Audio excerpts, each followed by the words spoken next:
تو پھر ہم ان سے الگ رہیں گے. تو وہی عبداللہ بن عمر جن کے بارے میں بخاری میں آیا، وہ کہتے ہیں کہ خوارج بدترین مخلوق ہیں، انہی کے بارے میں سنن کبریٰ البیہقی میں آیا، وہ ان کے پیچھے نمازیں پڑھتے ہیں. تو نماز کس کے پیچھے وہ پڑھ رہے ہیں؟ کلمہ گو کافروں کے پیچھے، جو صحابہ کرام کو اس زمانے میں کافر کہتے تھے، اور عام صحابی نہیں، مولا علی علیہ السلام کو. آج اگر کوئی صحابہ کرام کے بارے میں بکواس کرتا ہے تو آپ اس کی علمی اصلاح کریں بجائے اسے کافر کہنے کے. یہی سبق ملا نا اس سے، اور کیا ملا؟ مولا علی سے پوچھ لیں. المصنف ابن ابی شیبہ میں مولا علی سے پوچھا گیا یہ خوارج کیا یہ کافر ہیں؟ انہوں نے فرمایا یہ کافر نہیں ہے، یہ کفر ہی سے تو بھاگے ہیں. انہیں یہ گمان ہوا کہ میں کافر ہو گیا ہوں تو مجھ سے دور بھاگے ہیں، تو یہ کافر کیسے ہو سکتے ہیں؟ اڈا جگرا ہے کسی دا، اے مولا علی دا ہی جگرا ہے کہ مولا علی کو جو کافر کہہ رہے ہیں، مولا علی کہہ رہے ہیں کہ یہ مجھے جو کافر سمجھ رہے ہیں نا، تو یہ دلیل ہے اس بات کی یہ کفر سے نفرت کرتے ہیں کہ مجھے بھی نہیں انہوں نے چھوڑا. انہوں نے تو بخاری مسلم کی حدیث فٹ نہیں کی کہ جس نے مسلمان کو کہا کافر تو کفر اس کی طرف لوٹ جائے گا. انہیں پتا تھا یہ تعویل کی غلطی کی وجہ سے کہہ رہے ہیں. آج بھی اگر کسی صحابی کو کوئی کافر تعویل کی غلطی کی وجہ سے کہتا ہے تو کفر اس کی طرف نہیں لوٹے گا. اور اگر جان بوجھ کے کہتا ہے سمجھتے ہوئے کہ وہ مسلمان تھا، وہ تو صحابہ کو تو چھوڑ دیں، آج بھی کسی ایک عام مسلمان کو بھی کوئی کافر کہہ دے تو وہ کافر ہو جائے گا.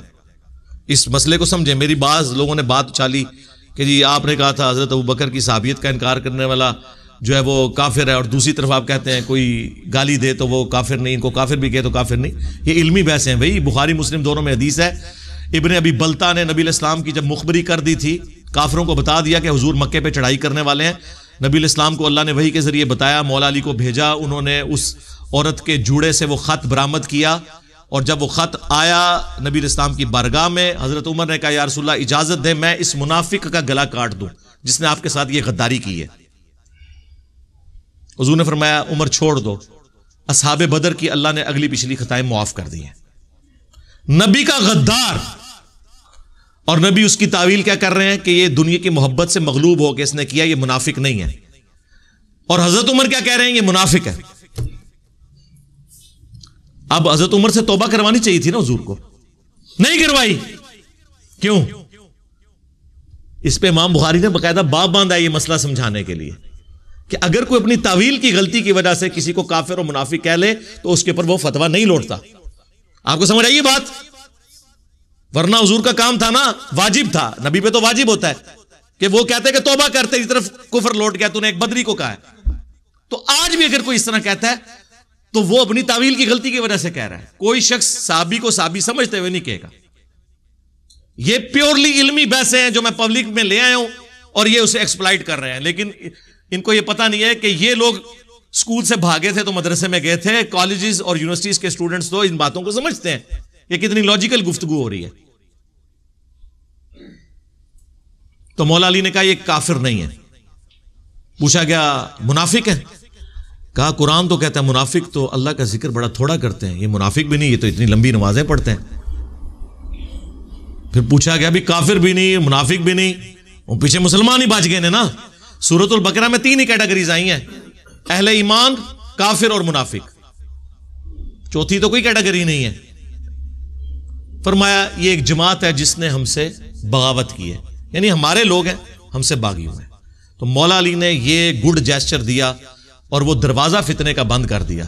مولا علی اس امت میں مثال ہیں اور ہمارے لیے علم کا مرکز ہیں ان معاملات میں جن میں اگر کوئی مسلمانوں کا گروہ باغی ہو جائے کہ ایک حکمران نے ان کو کیسے ٹریٹ کرنا ہے.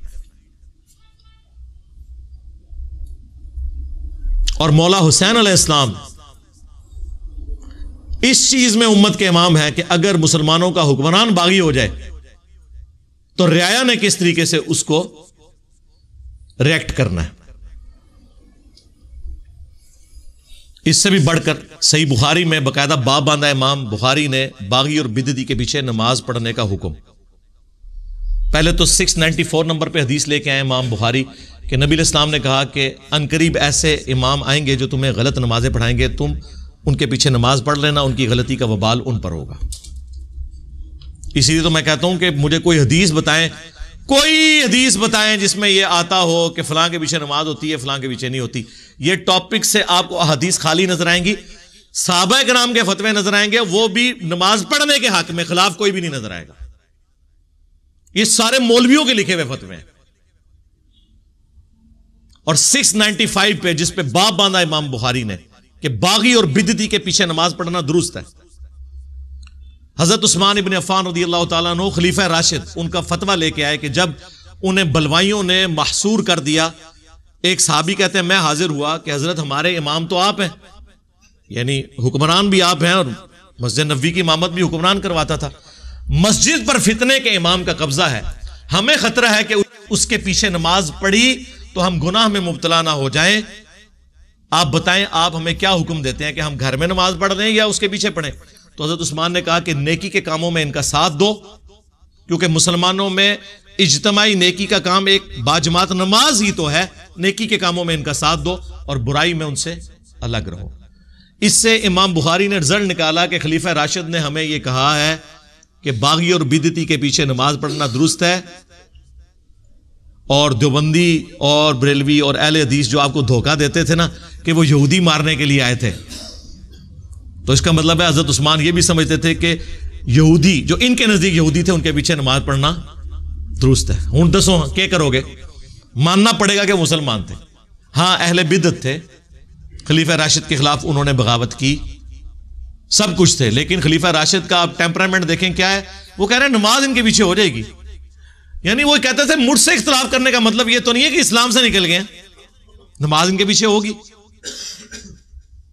اس کے بعد کوئی ہمیں لا کے کہے کہ جی وہ فلانے امام نے یہ کہا کہ فلانے کے پیچھے نماز نہیں ہوتی. وہ اپنے مامیاں دے فتوے اپنے کول رکھو، مامو پارٹی سانو نہ کوئی فتویٰ دسو.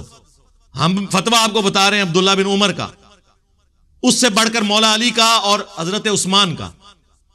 تو اڈے بابے تے امام تے شاہی کوئی نہیں سوری شاہی کوئی نہیں ان کے مقابلے پہ. ہم تو شاہی کوئی نہیں، ویسے اسی بھی بڑی شاہ اور تھوڑے بابے کے مقابلے سے ہاں کہانی کرا کے گئے سن. علیکم بسنتی و سنت الخلفاء الراشدین المہدیین.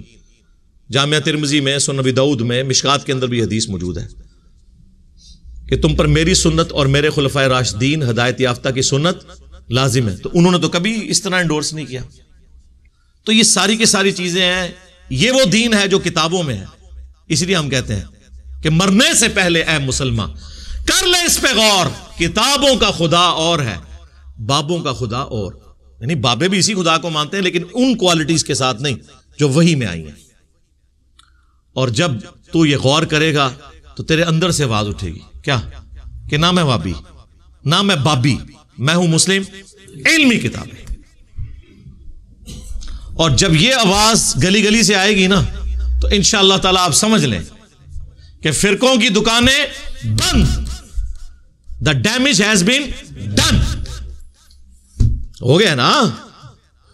صلو علی محمد و آل محمد. اللہم صلی علی محمد وعلی آل محمد واصحاب محمد وازواج محمد وامت محمد اجمعین الی یوم الدین. آمین. تو میرے بھائیو امید ہے کہ آپ کو یہ بات سمجھ میں آئی ہوگی اور ویڈیو پسند آئی ہوگی. ویڈیو کو لائک اور شیئر ضرور کیجئے. اگر چینل میں نئے ہیں تو سبسکرائب ضرور کیجئے. سبحان ربک رب العزت عما یصفون وسلام علی المرسلین والحمد للہ رب العالمین. آمین یا رب العالمین.